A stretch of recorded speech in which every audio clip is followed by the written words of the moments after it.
Hey up guys, it's Rory from Enlighten the Shadows here, and we are a men's mental health group that is out there to support and make a difference.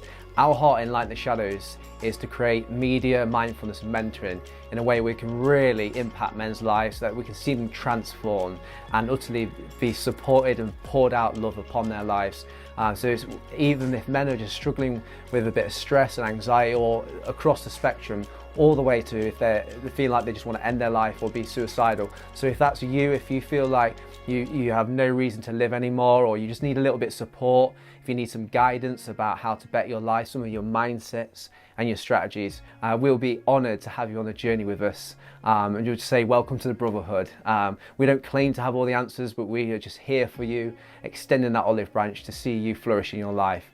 And we just say, have a go, give it a go. You never know what could happen. Have a great day. Cheers, guys.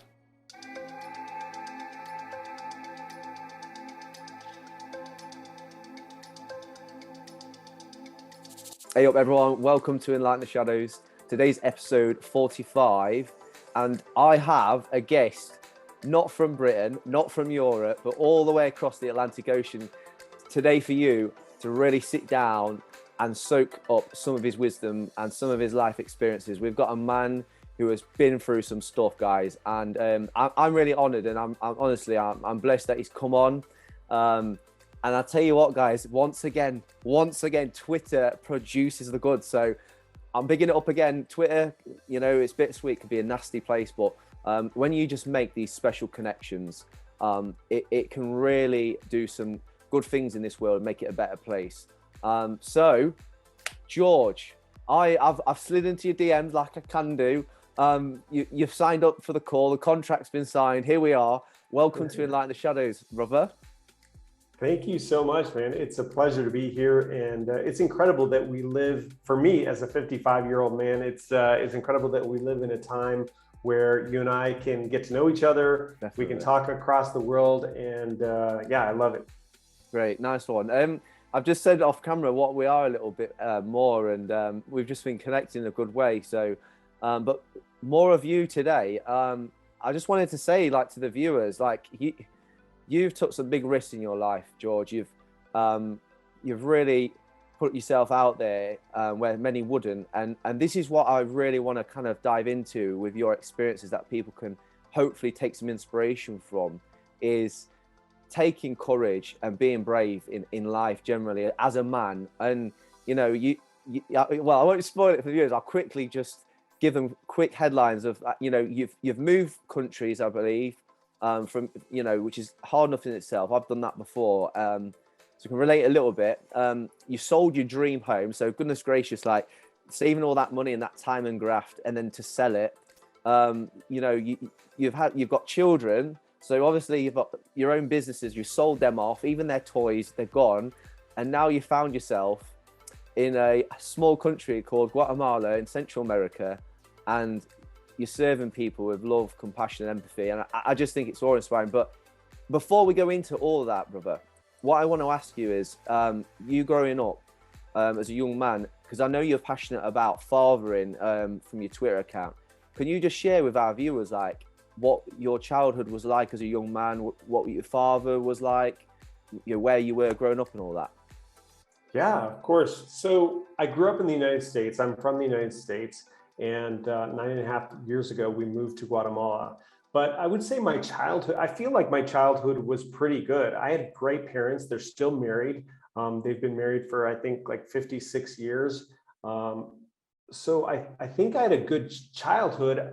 I didn't realize it until later that, you know, my dad just wasn't around. He's a really great guy. Love him to as much as you can love a dad. He just wasn't around because he was working a lot. And that's just the way he grew up. That's the way his dad was. His dad worked all the time. He worked all the time. And so I think overall, I had a really great relationship with my dad, but it wasn't very deep. I had a good relationship, but it just wasn't very deep. And so I think that, you know, the Twitter account that I started is really just to help men, really kind of young men, but I'm finding that there are a lot of older men as well, but help men, you know, understand that maybe their dad wasn't around for different reasons, some good reasons and some bad reasons, but they can be different.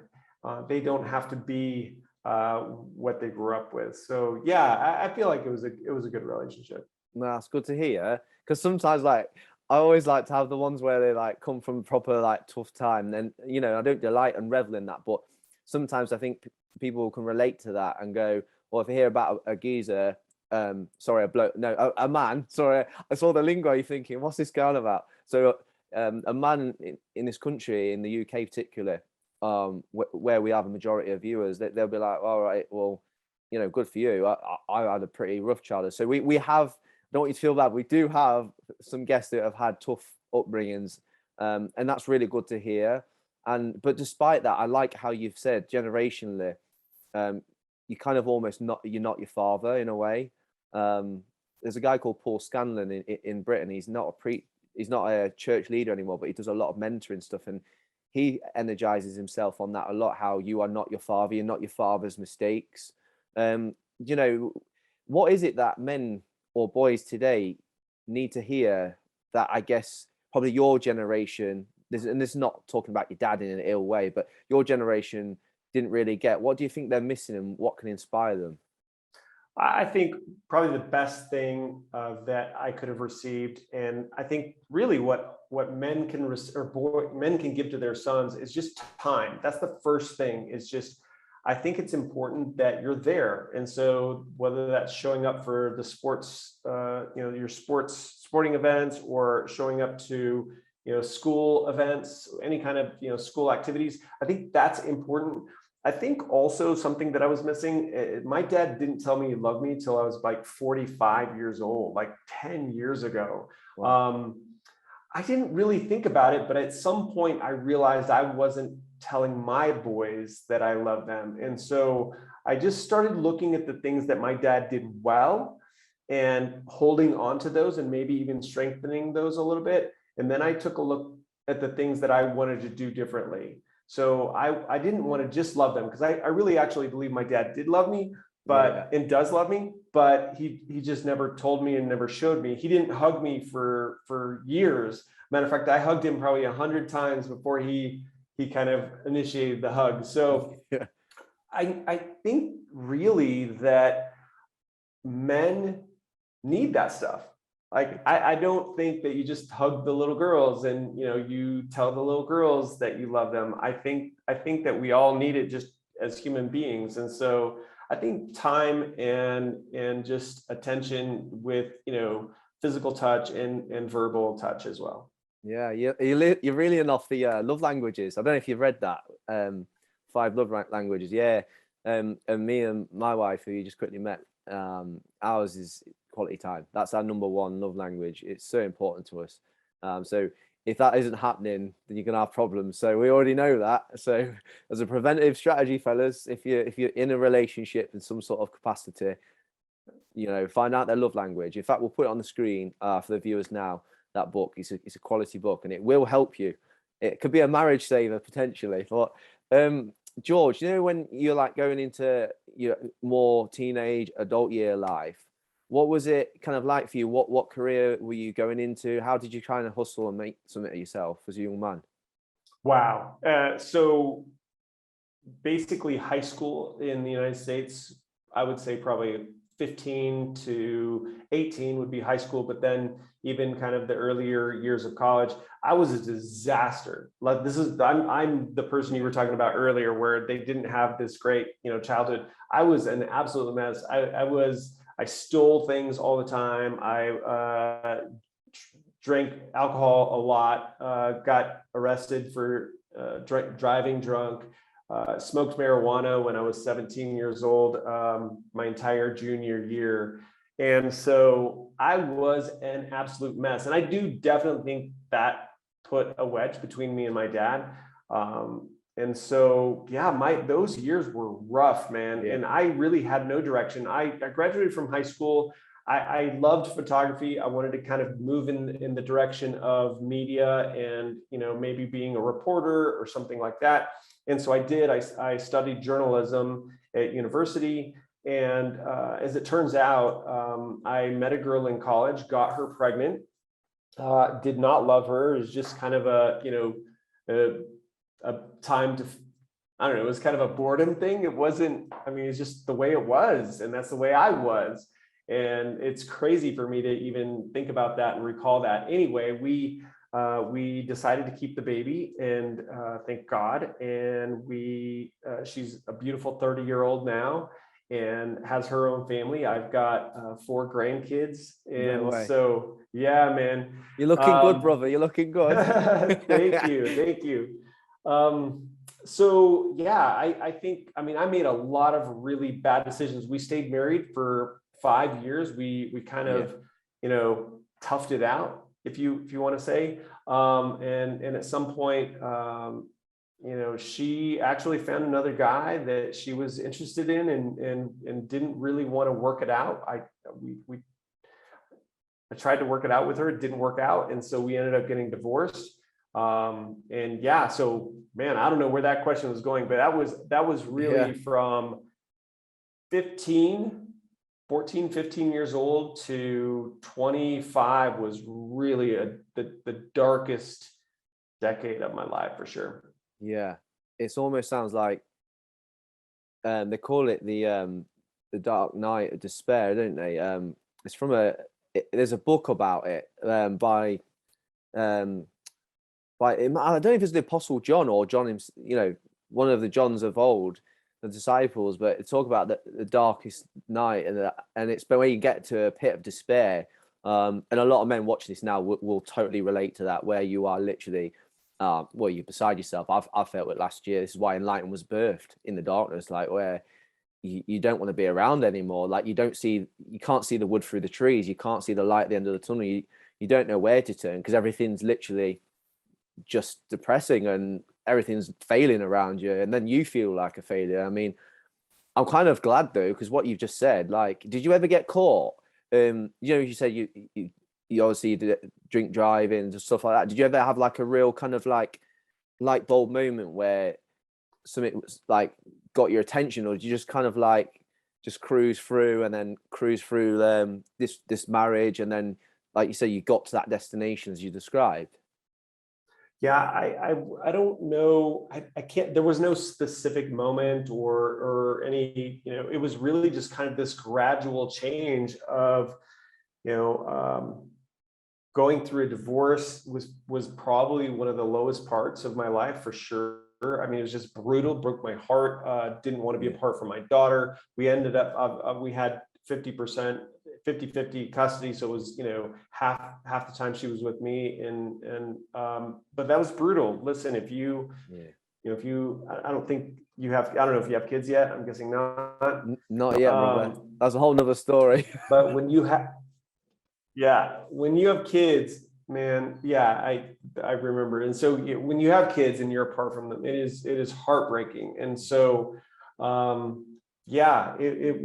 was a dark period, but it was a gradual climb out. There was no kind of a decision. It's like, hey, I got to get my crap together. It was more just this gradual, slowly gaining, some maturity, really, at the end of the day, just gaining some maturity and a little bit of wisdom along the way. And eventually you kind of wake up and there you are.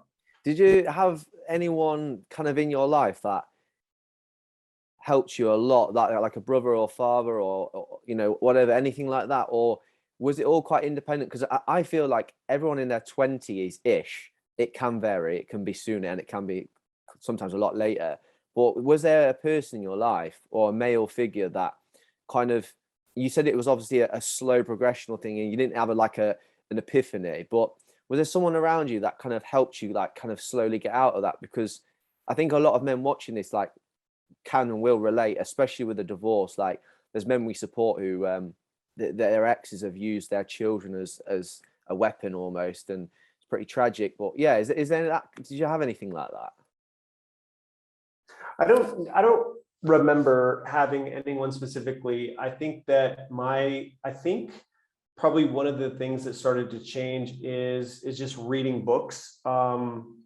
Just starting out with the 7 Habits of Highly Effective People, books like that, and just continuously just bettering myself. There's a really great book, highly recommend. It's really kind of one of the foundational books that I have in my library, called What to Say When You Talk to Yourself by Shad Helmstetter. It's an older book, but it's just such a solid book. I think that was like a pivotal moment for me, was realizing that all these conversations are going on in my head.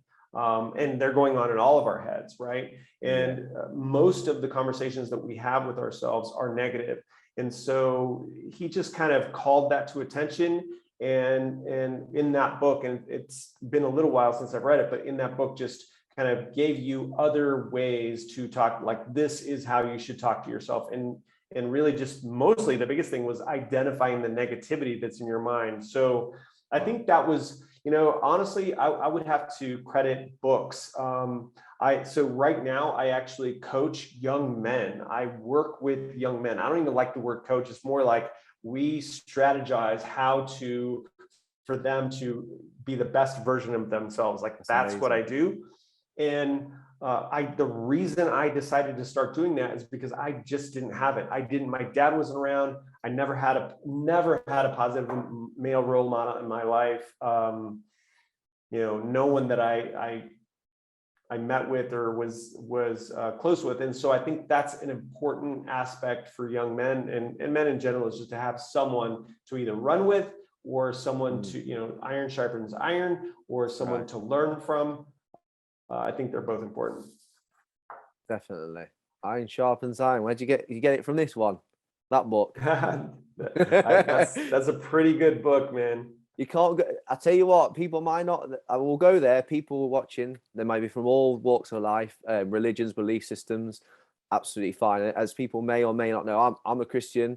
George, you're smiling, and you've quoted the Proverbs there, I think chapter 17, I believe. So what the iron sharpens iron for you, how do you implement that in your life then? If because you've said it, like iron does sharpen iron, like how can men watching this, even though they may not believe that scripture, how can that apply to their life without even, I guess, knowing about it?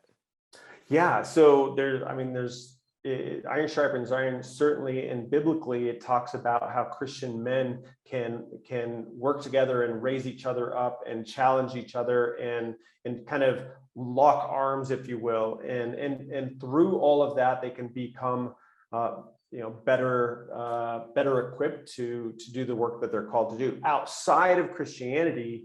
And that's what I was originally alluding to, is really just how can you find someone, and it could be a man, or it could be your spouse. And for example, right now, my spouse challenges me as much as anyone else. And what I mean by that is, we'll be having our own Bible studies separately, but then we'll come back and we'll talk about those Bible studies, and we will, we'll just kind of go through those. And so in business, I've got, on Twitter and on my coaching business, I have people who, they're running with me. We might meet regularly, but we're just, sharpening each other's ability to grow, our ability to just be better in business. So I think it's just men encouraging each other.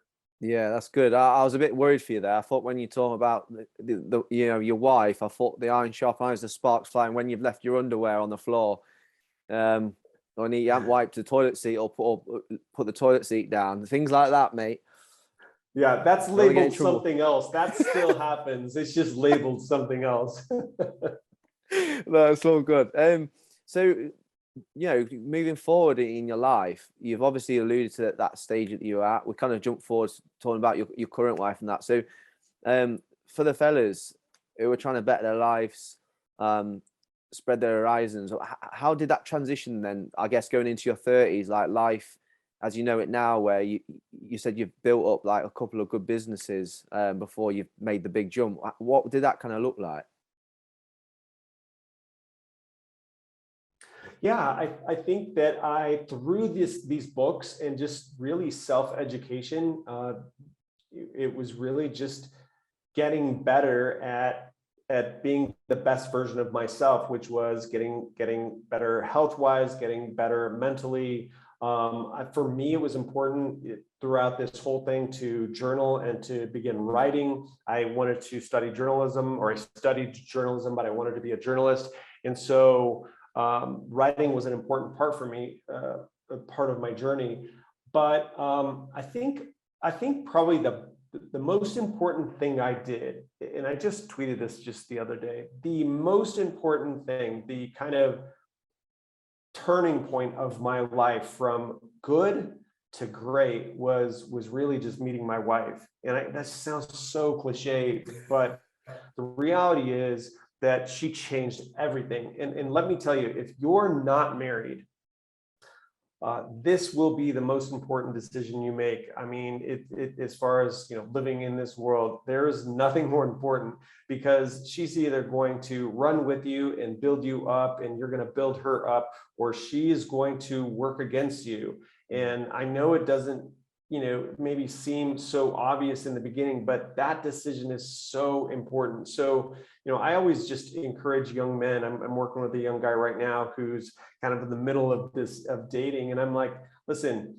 slow down, because he's just, you know, running and dating a lot, but slow down and work on yourself. And, you know, for now, there's no hurry. Listen, there is no hurry to get married. I'm sorry, but it's much better to be patient, work on yourself, and the right person shows up. There's nothing more attractive as well to a woman than a man who's not perfect, but is secure in themselves, taking ownership over their life, making responsible choices. That's humble. That's open to making mistakes and learning from them. All these aspects, I find, like, women will come running eventually. But yeah, thank you for that little insight. And I think marriage, for me personally, is an absolute pillar of society. And I think the way, I don't know about you, but the way that the Western world's gone, like especially in the 21st century, like my generation particularly, is kind of very me, myself, and I in a way. And yes, what you're saying is me, myself, and I first, and working on it. But I think, you know, we really have to get to the point where we see marriage not as a bit of paper, but it's something so mysterious that you work out, and it's a journey, but it's so precious and beautiful. And I think if we see people committing to one another and working at that, it automatically brings security to children, and then society wins, because, you know, we're not having traumas, we're not having absent fathers. Yeah, fatherlessness is an epidemic in itself. So yeah, thank you for that. Can't stress it enough myself, but when I hear it from someone else and you haven't even like prepared that, it's like, yes, come on, we can do this. Men, let's grow. And kudos to you for making that step into coaching men. It's such a worthy cause. But do you know, like, these two businesses that you built up, what were they in, and you know, what led you to kind of selling them off and then making this move that you made? Yeah, so actually they were in the service industry. One of the businesses, excuse me, was a carpet cleaning business, and so it was amazing that I owned these two particular businesses, because at the time there was a recession in the United States, probably many of the first world countries, but there was a recession going on, and a carpet cleaning business does really well in a recession because people aren't buying new carpet. I don't know what it's like in the UK, but in the United States, a lot of houses have carpet. And so to clean those carpets instead of buying new carpets, we just weathered the recession. Matter of fact, we did better during the recession than we'd done any other time. The other one was office buildings, and having a crew to clean different office buildings throughout the city. And that also did well, because during a recession, people are still keeping their offices open. They still have to get them cleaned. And those were just two businesses that did really well.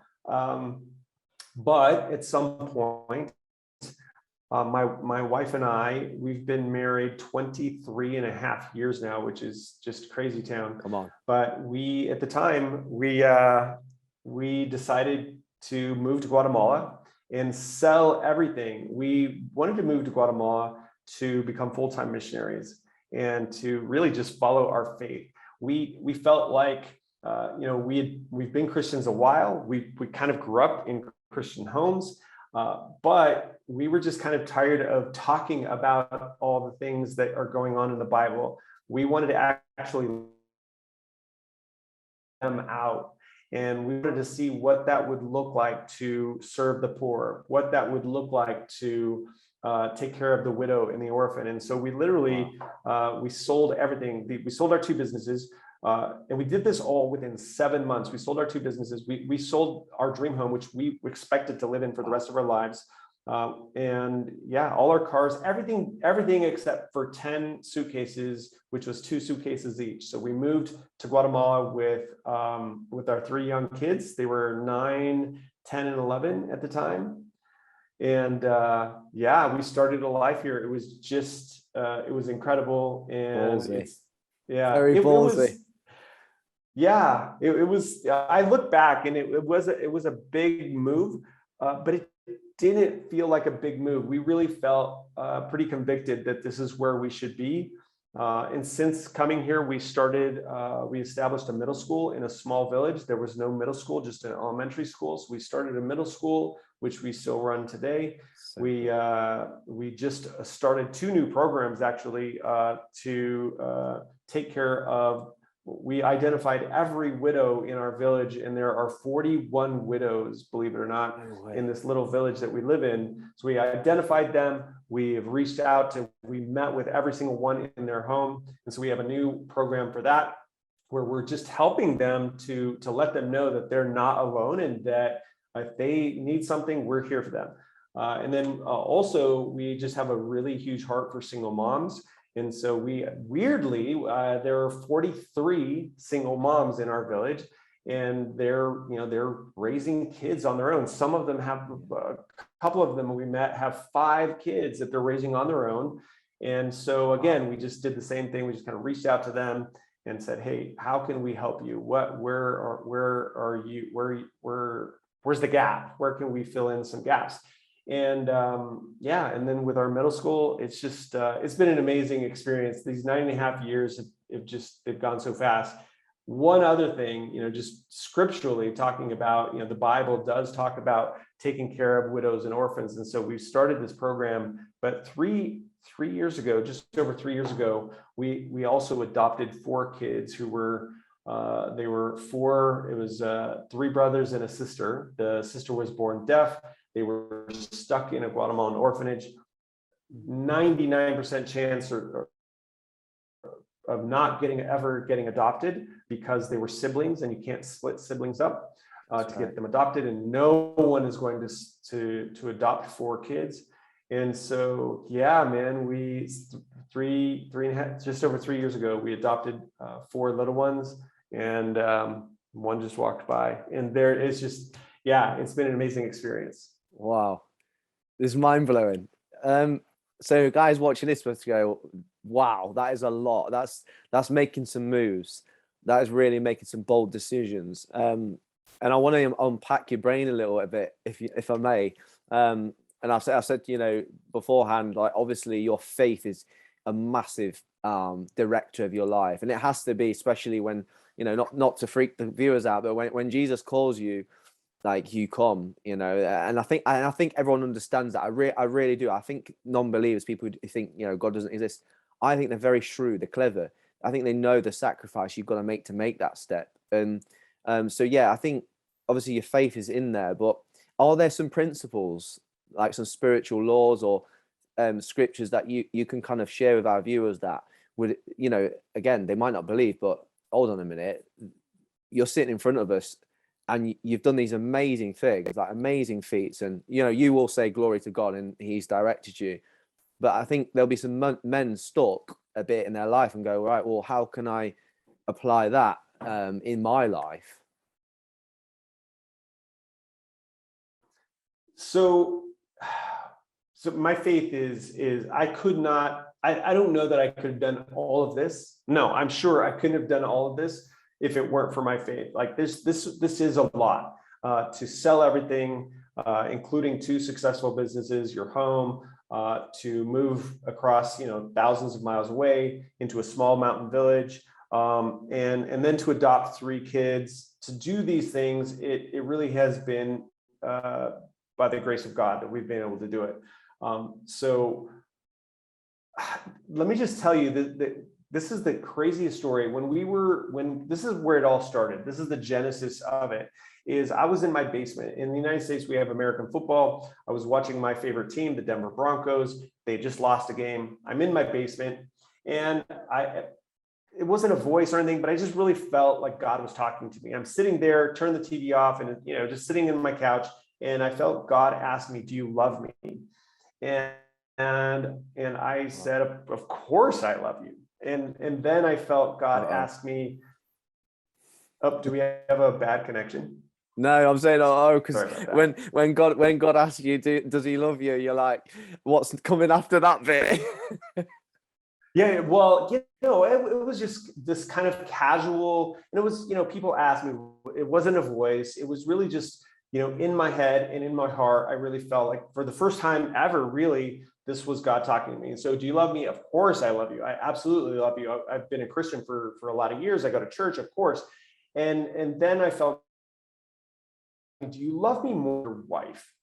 And I thought about it. I'm like, wow, like if I'm answering honestly, I love my wife. Like I wake up with her every day. We have coffee every day. We spend all our time together, and I trust her so much. So my thought was, I love my wife more. And then he asked me, do you love me more than you love your kids?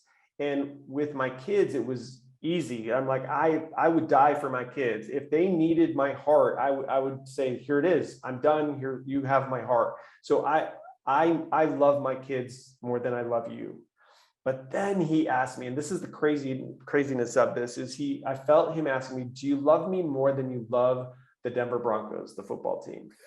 And right, I'm like, I wanted to say, yeah, well, I love you. I wanted to say I love you more, God, but the reality is I had just spent 3 hours, like I did every Sunday, watching the game. And never in my life to that point had I ever spent 3 hours reading the Bible or 3 hours praying. Never in life. And so I had to wonder, do I even love God? Or am I just going through the motions and saying I love God? And so that was the moment, the kind of the beginning of all this change that went on.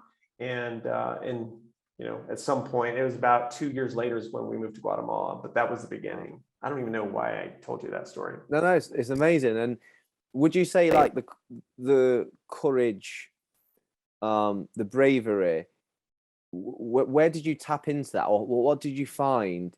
Like, obviously, was it from praying? Was it from a certain Bible verse, or like where did you tap in to get that? Because like obviously a lot of people can tap into courage and bravery, but they kind of like it. I feel like it's a two thing. It could come from within or from external factors. What was it for you, brother?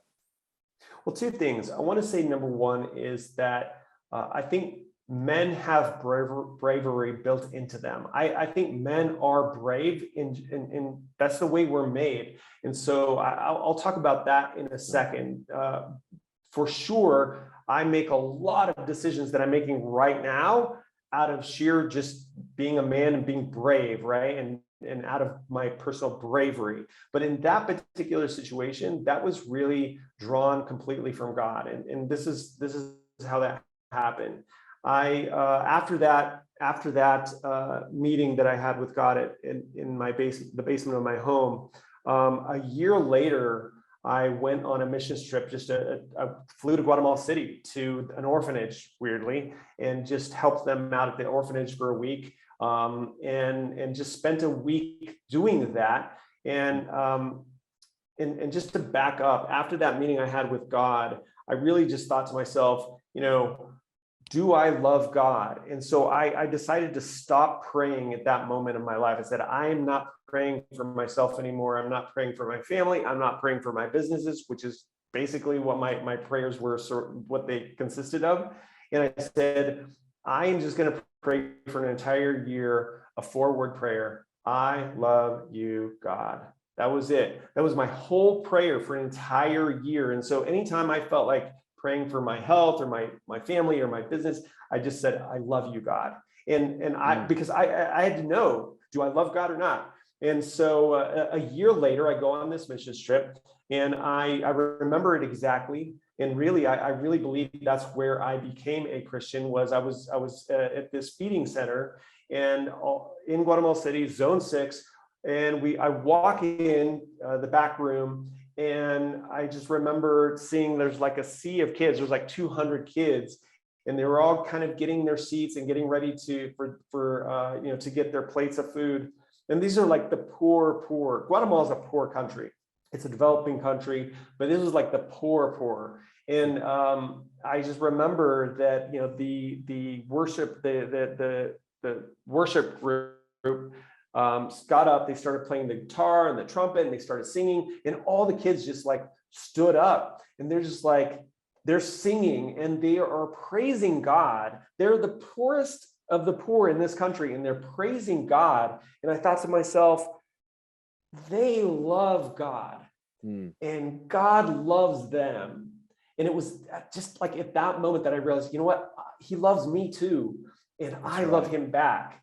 So at that moment, because you mentioned this earlier, you said when God calls you in the Bible, God calls his disciples, follow me. He calls out to Simon Peter, follow me. And what did Simon do? He dropped his nets and he followed him. And so on that trip and at that moment, I really felt like God saying, follow me. I want you. I don't want you just on weekends at Sunday church. I want you to follow me. And so we did. I got home. My wife wasn't on that trip. I got home, I told her about this crazy story and how God wants us to go to Guatemala. And she literally just said, okay, let's do it. Wow. 7 months later, we're landing in Guatemala. So the courage and that was really all by the grace of God. And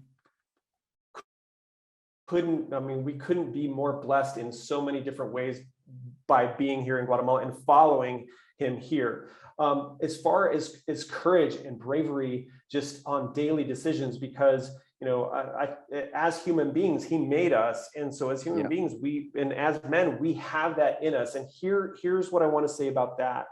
And this is really, to kind of just anybody that's listening, is bravery is literally just like a 2-second decision.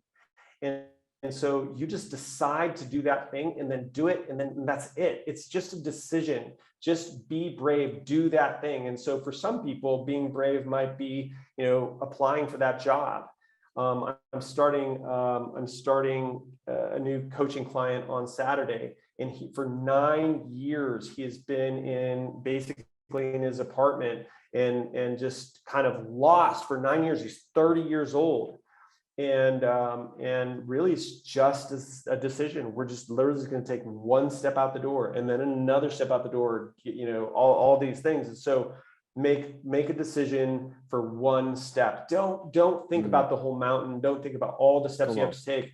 It's literally just one step at a time. Don't think about the other steps. You can definitely take that step. So just take the step. That's so good. Love that. Do you know did you ask him for it? Like, because there might be people thinking this question. I'm trying to think as a person that might not know God.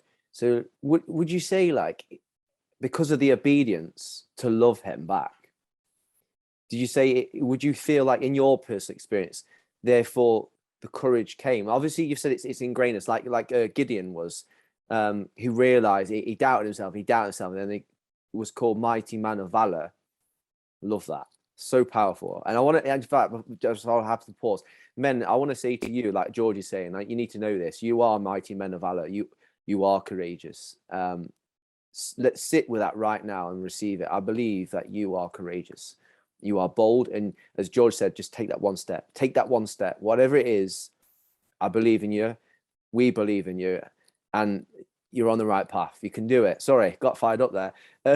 With that courage that's implanted with us, did you feel like, was it the obedience to love him, or was it just, I don't know, it was just like one big cloud around you just pushing you?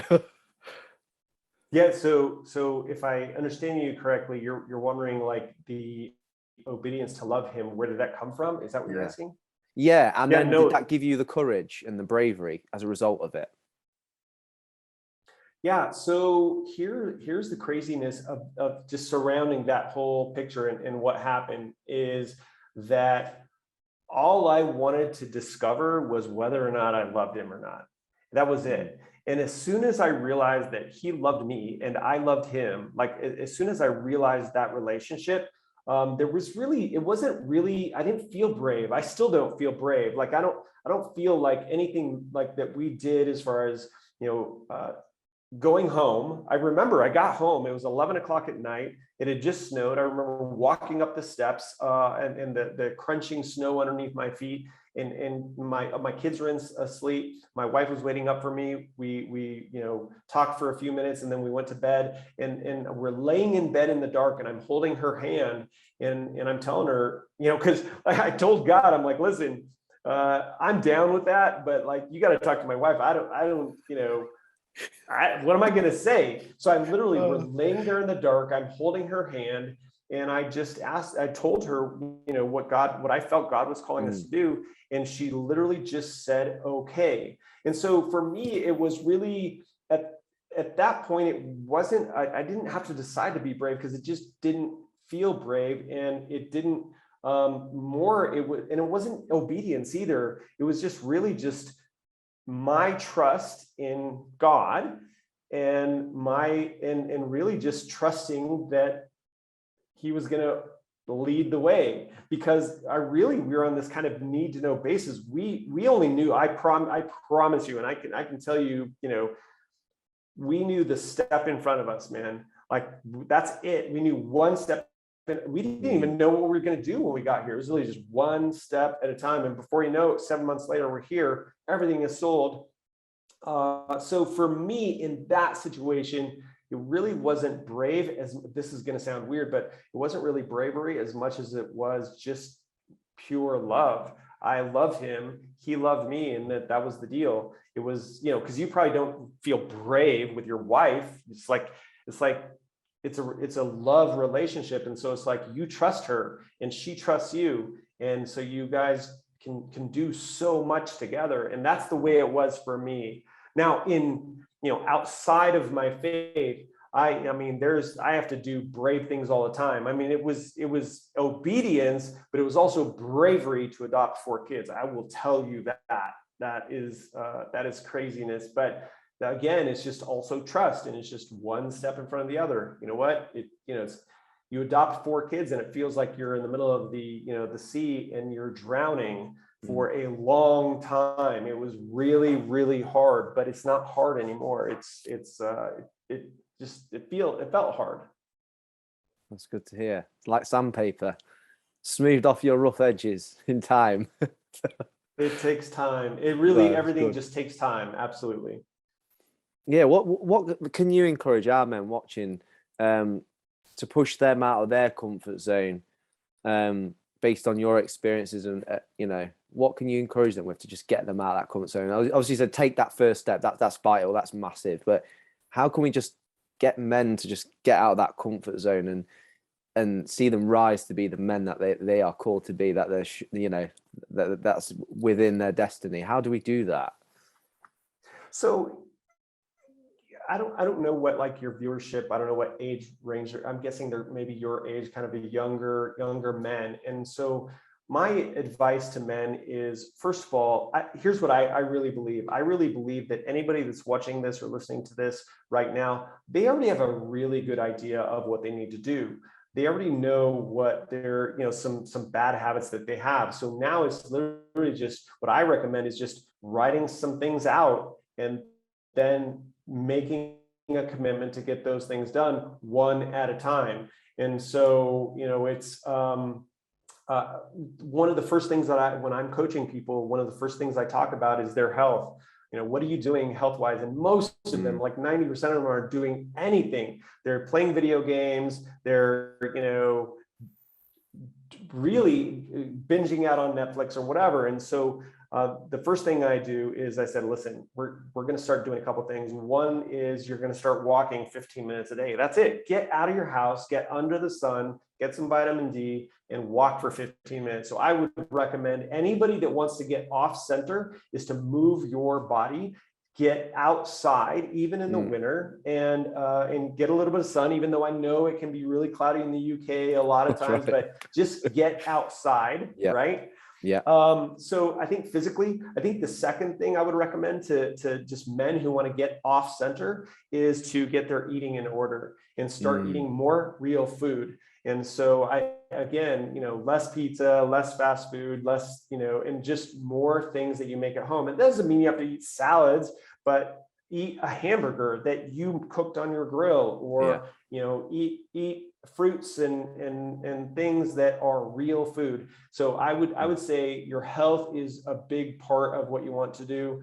I think the next thing that I would recommend is just for men to, if they want to get off center, or off, kind of get moving in the right direction, is to start a good habit of reading and a good habit of writing. And so reading wise, I think I would absolutely recommend the book Atomic Habits. That's been a really big change, game changer for me. It's basically the idea of Atomic Habits is just that. Atomic is the smallest, the smallest, I don't know,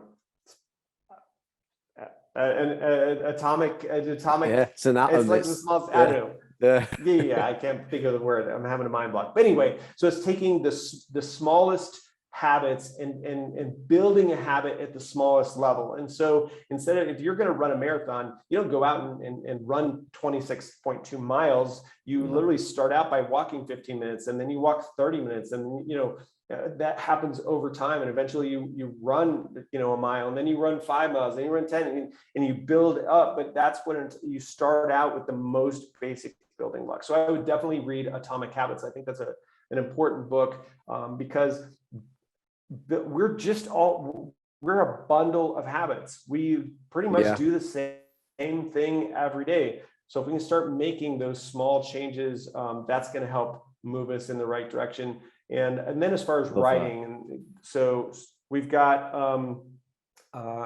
moving. So from that 15 minutes of walking, eventually you want to get into, maybe 20 minutes of running, and then maybe 20 minutes of lifting weights 3 days a week. That's it. Like, that's really honestly enough. And then eat more real food. Get to a point where you're eating mostly real food. That doesn't mean you can't have pizza, and you can't have Subway, or you can't have McDonald's even. And then a good habit of reading. I mentioned a couple of books, What to Say When You Talk to Yourself by Shad Helmstetter, Atomic Habits by James Clear, 2 really great books. And then the last kind of piece for someone who wants to get moving in the right direction would be to write every day. I'll see if I don't have it here. So I have a journal, and at the front of my journal, I have my journal prompts, and I have like 4 really basic journal prompts. And that's a really therapeutic way to start writing. And so the first one is, what am I grateful for? And I have 3 things. I write, what are 3 things you're grateful for? But the reality is it always ends up being like 10, and that's fine. That's good. At least write 3 things you're grateful for. What are you excited about? And what is your number 1 goal that you want to accomplish today or in the next 30 days? And so you just keep your goals in front of you. But I think journaling every day, and you can certainly go online and find all kinds of journal prompts, but I think journaling also is really important. Yeah, it's that externalization. It's massive. Like when you're doing that meditation and you're resting your brain in that place, you can really tap into some proper fiery stuff in your life. And I recommend Mind Journal as well. Mind Journal is very good in the UK here. It's a lot better than a sweaty doner kebab from a takeaway, lad. So make sure you get on it, because sometimes writing isn't sexy, but trust me, when you're getting this thing's a powerful thing. And if you can tap into it, fellas, and unpack it and get the crap out, almost just leak it out on paper, that's in a really healthy way, rather than it coming out through addictions and behaviors and broken relationships. And so a lot healthier. Thank you for that, brother. what I wanted to ask you about was our Enlighten the Shadows question before we close, which is, there could be a man or multiple men watching this who feel utterly hopeless. They don't want to be around. They want to take their own life. What's one short piece of advice you could give them tonight or today, or this morning, wherever they're watching it? Okay, first of all, if you're thinking of taking your life, that alone, just call someone. Immediately call someone. Like there's that's the first thing.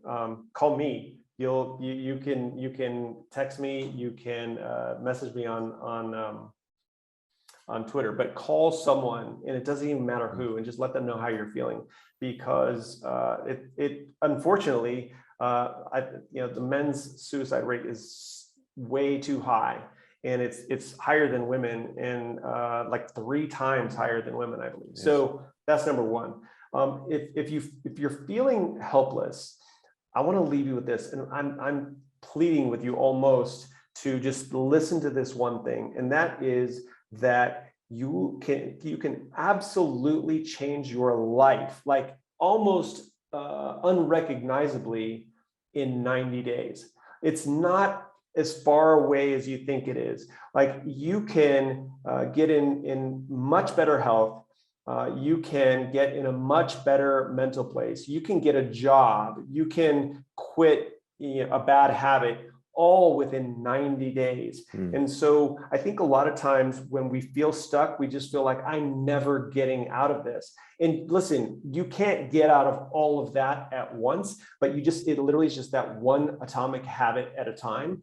So I just want to encourage anybody that just to let you know, I promise you, you can completely transform your life in 90 days to a point where you will feel powerful, invincible, and brave. Come on. Absolutely, mate. And just echoing what you said on this chat, it's that first step, lads. It is the first step. Make that first step. You don't have to think about the next one, or the 90th day, as George is rightfully saying. Scientifically, they have proven that. They even say within 21 days you can almost break a habit. So it's like, wow, give it that 90 days, lads. Just give it that one more hour. That one more hour in this life.